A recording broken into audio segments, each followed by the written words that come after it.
My blissful gorgeous self, in order to live in total universe, a perfect life, a complete life, a fulfilled life, enlightenment is needed. Without enlightenment, it is all hodgepodge. People are puddling with illusions, and to rise above it, to become enlightened, inner death is compulsory, which only means the death of ego, which consists of the death of several inner bodies affiliated with causal body. Just like physical death happens by two ways, death by disease, natural death, and second, killed by someone or in accident. In the same way, the death of causal body also happens by two ways, swasrit and parasrit. These four methods are called parasrit method because other planetary people are involved in it. You do your best, and until you have not done your quota of effort, they don't care. It is as if they don't exist.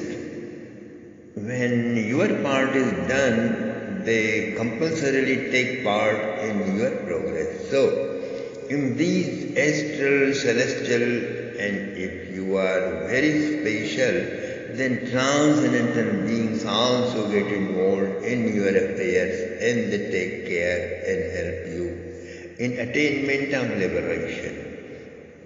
Okay? So, these are called parasrit sadhana. Now, we are describing swasrit sadhana, in which nobody is involved, only you have to do all by yourself. From beginning to end, you are responsible for everything. So, this is called swasrit sadhana. So, liberation or enlightenment through extreme emotional urges of feeling. Common man always remains lukewarm, and that is his problem. He never touches the extremes. His extremes are also part of his lukewarm state because he has no conception of extreme. This extremity can be first understood by Earth Chronicles, intergalactic history, or Vedas. And then begin, whatever feeling is predominant in you, address it to the existence. If you have anger, immediately channelize it towards the cosmic. The only great care you have to take is that the energy of anger should not leak in being addressed to the people and things and situations of the world. It should not leak in complaining or about someone else. It should be addressed always to the cosmic. The same way, if you have longing for love, address it to the existence. If you have longing to possess, address it to possesses. If you have longing to possess, address it to the existence. Whenever it reaches to the extreme, absolute, totally, you become enlightened. Okay? If you are longing to belong to someone, or if you want to possess someone, as far as anger is concerned, it is the same energy which flows through the channel of God realization or self-realization. Only the channel changes. But through any channel, if you go to the end, The cosmic beloved is there, smiling, stretched on to take you in embrace. But how is the cosmic beloved? Cosmic beloved has no form but an oceanic expanse of feelings. And when can you reach up to the end? Only when you become existence, and this being extremist has to be shaped by intergalactic history. It is little delicate matter.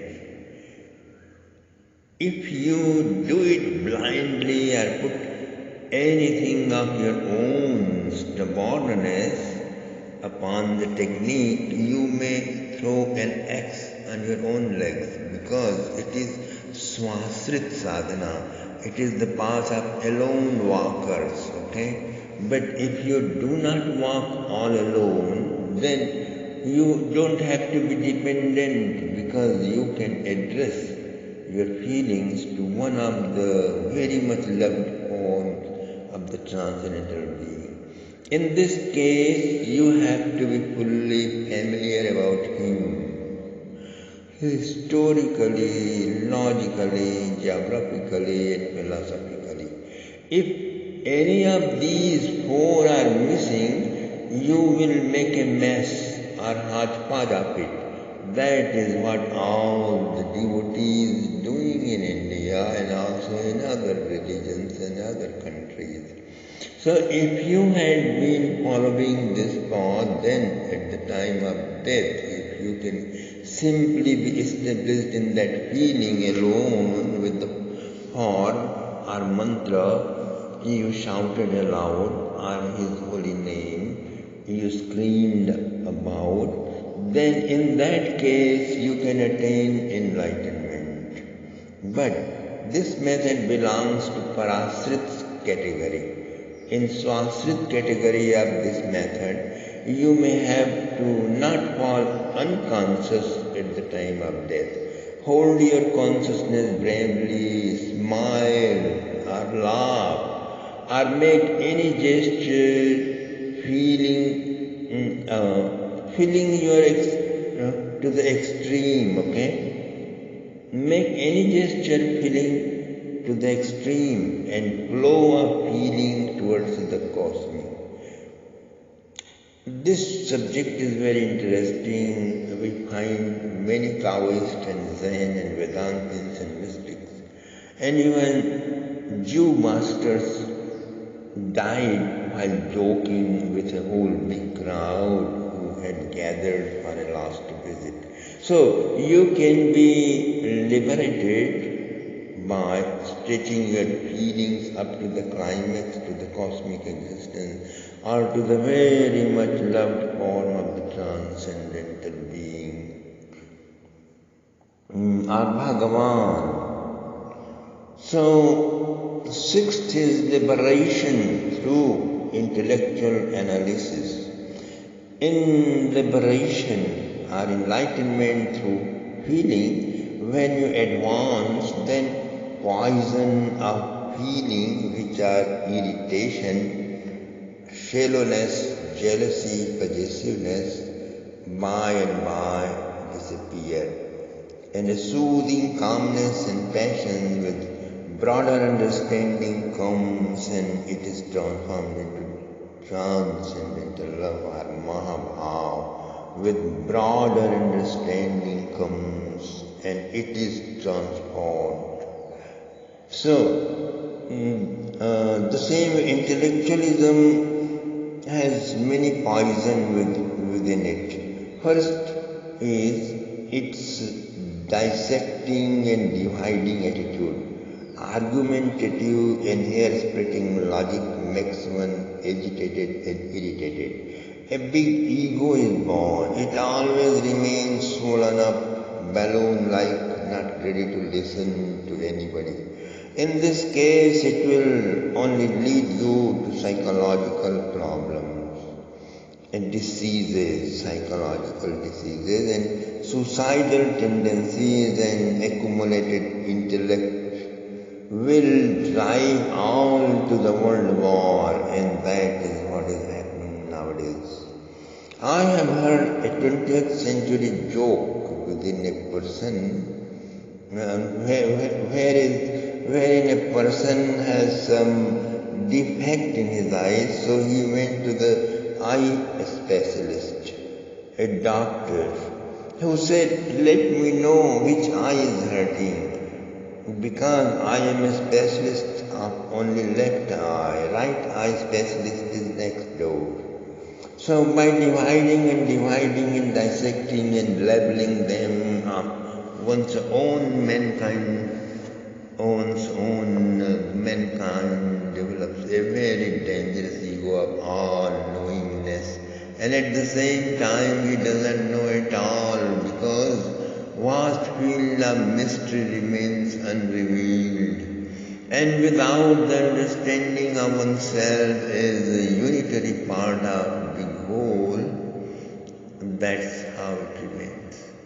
All the acquired knowledge remains isolated, scattered, and hurting to the original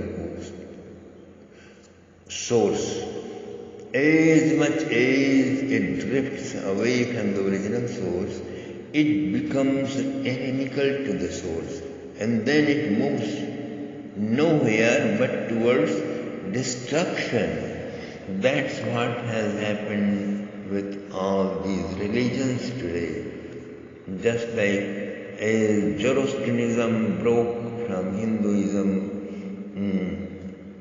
and in the West, Buddhism broke from Hinduism in the East, and Zoroastrianism broke with the Jews, and Judaism broke into Christianity and Islam. So they became worse and worse and worse, crueler and blind and deaf to the truth, more and more and more. That is why the latest religions, Christianity and Islam, has become terrorizing, terrorist religions, disturbing religions, enslaving religions. The culmination of Christianity is Illuminati, that new world order, to become a Hitler of whole world. So that is their goal. So similar goal the Muslims have. But vast analytical faculty is one of the channels through which the same energy flows when you want to attain enlightenment. You can use this channel with addition of 6 treasures of wisdom associated with these qualifications. The faculty of analysis, intellectual ability becomes synthesizing. It uses its analytical faculty only to know the finest subtle aspect of everything properly, knowing them as organic unity, part of one vast cosmic expanse of divine love. And then dividing and dissecting,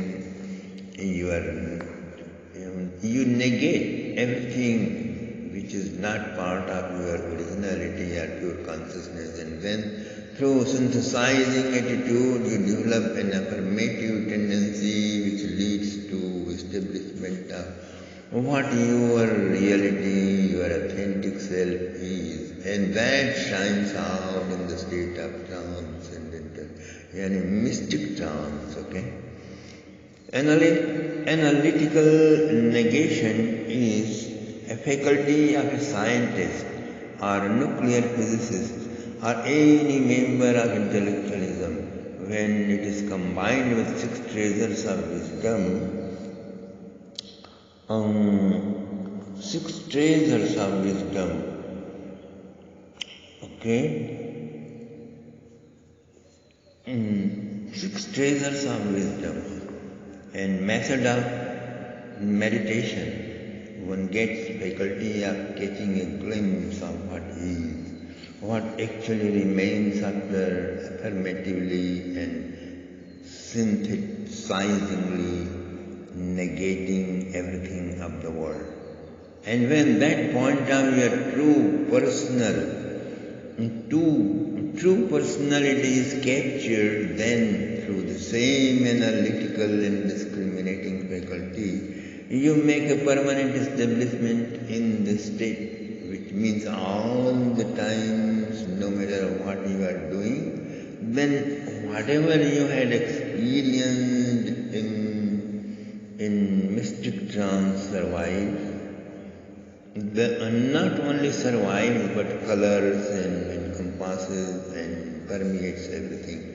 And this faculty is known in Vedanta part of scriptures as Atma Vivek. Okay? After this establishment you experience I am the truth, Aham Brahmasmi. Then thou art that Tattvamasi. Then all this is that Sarvam Khalvidam Brahma. And here you attain the enlightenment. So this is that. After this, your analytical tendency disappears and eternal synthesis remains.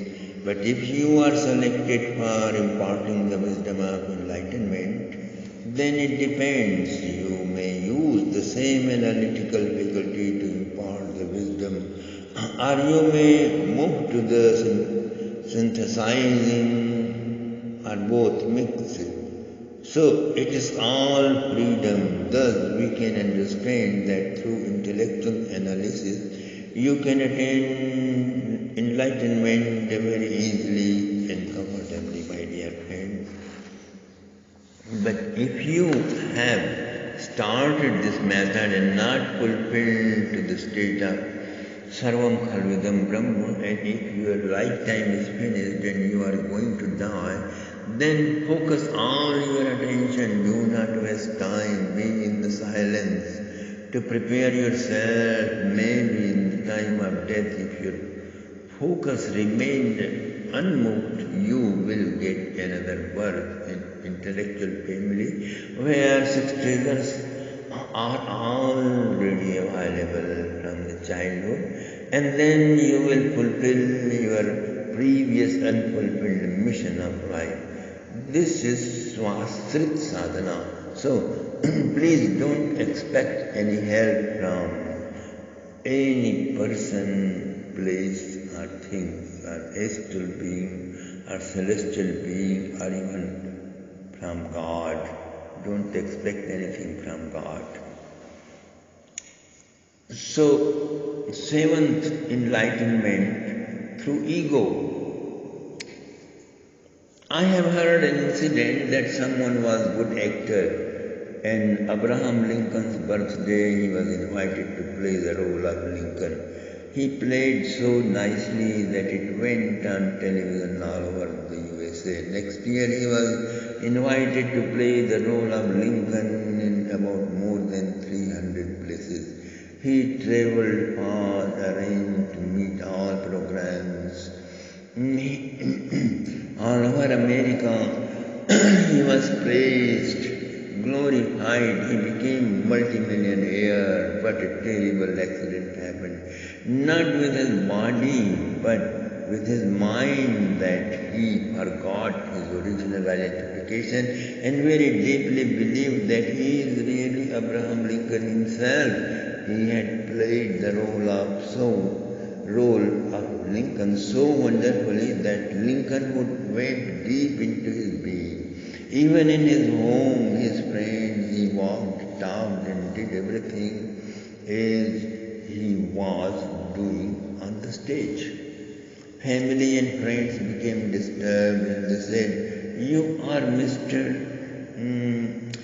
But he strongly protested and would say, "No, I am not bad, I am Abraham Lincoln." And months passed and he was taken to lie detector. And when he was being taken, he was puzzled because From months, all people had been saying, you are not Abraham Lincoln.